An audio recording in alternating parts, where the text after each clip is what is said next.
नमस्कार. जीवन संजीवनी हेल्थ या ऑफिशियल चॅनलमध्ये सर्वांचं स्वागत आहे. धावपळीच्या जीवनामुळे, मानसिक ताणतणावामुळे आणि चुकीच्या आहार पद्धतीमुळे विशेषतः महिलांमध्ये विविध आजारांच्या समस्या निर्माण झालेल्या आहेत. यामधली पहिली समस्या जी आहे ती आहे PCODची. PCODमुळे गर्भ न राहणे, काही स्त्रियांमध्ये वारंवार गर्भपात होणे, त्याचबरोबर मासिक पाळी वेळेवर न येणे, मासिक पाळीमध्ये खूप त्रास होणे, हे ज्या समस्या आहेत या समस्यावर आज आपण अतिशय सोपा आणि सर्वाला करता येईल असा उपाय पाहणार आहोत. आणि या आयुर्वेदिक उपायाचं वैशिष्ट्य असं आहे की साधारणतः आयुर्वेदिक उपाय जे असतात ते फार चवीला चांगले नसतात, परंतु हा जो उपाय आहे तो चवीला पण खूप टेस्टेड आहे आणि त्याचा कुठलाही साईड इफेक्ट नाही. यामुळं मासिक पाळी वेळेवर येते, गर्भपात वारंवार होणारा जो गर्भपात आहे बंद होतो, PCODची जी समस्या आहे ती निघून जाते. त्याचबरोबर डिलिव्हरी नंतर जो पोटामध्ये वात्या तयार झालेला असतो तो सुद्धा या उपायाने निघून जातो. वारंवार गर्भपात का होतो त्याला कारण असतात, कारण बद्धकोष्ठता हे त्याच्यामधलं महत्त्वाचं कारण आहे. पोट जर व्यवस्थित साफ होत नसेल, त्याचबरोबर तुमच्या शरीरामध्ये हार्मोनल बॅलन्स नसेल, लोहाचं व्यवस्थित शोषण तुमच्या शरीरामध्ये होत नसेल, HB कमी असेल, त्याचबरोबर अंडकोशामध्ये प्रोजेस्टेरॉन या हार्मोनचं प्रमाण कमी झालं असेल तर वारंवार गर्भपात होत असतो.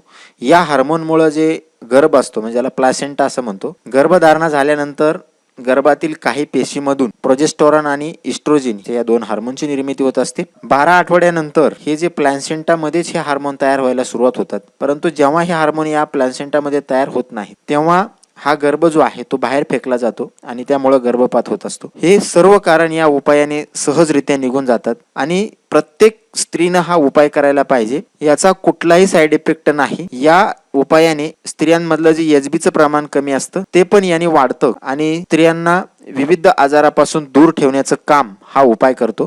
तर या उपायासाठी आपल्याला 2 गोष्टी लागणार आहेत आणि ह्या सर्वत्र उपलब्ध असणाऱ्या 2 गोष्टी आहेत. या उपायासाठी आपल्याला लागणार आहे मध आणि दुसरी गोष्ट याच्यासाठी लागणार आहे आपल्याला आवळ्याचा ज्यूस. आवळ्याचा ज्यूस तुम्हाला उपलब्ध नसेल तर आवळा पावडर सुद्धा तुम्ही वापरू शकता. 1 चम्मच मध आणि 1 चम्मच आवळ्याचा रस अशा पद्धतीनं चांगलं मिक्स करून घ्यायचं आहे. हे एक उत्तम रसायन तयार होतं आणि हे रसायन आपल्याला सकाळी उपाशीपोटी आणि संध्याकाळी जेवणाच्या आधी, संध्याकाळचा उपाय आपल्याला जेवणाच्या आधी करायचा, सकाळचा मात्र उपाशीपोटी करायचा आहे. अशा पद्धतीनं आपल्याला हा उपाय सलग 3 महिने करायचा आहे. 3 महिने केल्यानंतर तुमच्या शरीरामधली PCODची समस्या असू दे, पोट साफ न होण्याची समस्या असू दे, किंवा मासिक पाळी वेळेवर येत नसू दे, किंवा सतत गर्भपात होण्याची जी समस्या असते काही माता भगिनींना, तर ही समस्या पूर्णपणे निघून जाते. यामध्ये ज्या घटक वापरलेला आहे पण आवळा हा गर्भपात प्रतिबंधक औषध आहे. याचा जर आपण मधासोबत वापर केला तर गर्भामध्ये कसल्याही पद्धतीचा संसर्गजन्य आजार होत नाही आणि शरीरामध्ये लोहाचं शोषण चांगल्या रीतीनं होतं. त्याचबरोबर हार्मोनल बॅलन्स जो आहे वाढतो, कारण जो आवळा आहे तो पाचक सुद्धा आहे, रक्तवर्धक आहे, त्रिदोष नाशक आहे आणि गर्भस्थापक सुद्धा आहे. या आवळ्यामध्ये कॅल्शियम, लोह, फॉस्फरस, सोडियम आणि विविध प्रकारचे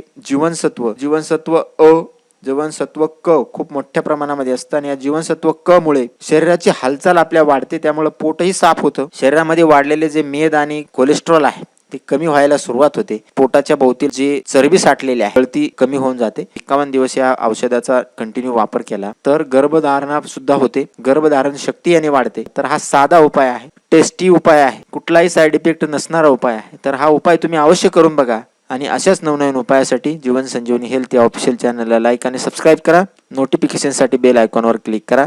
धन्यवाद.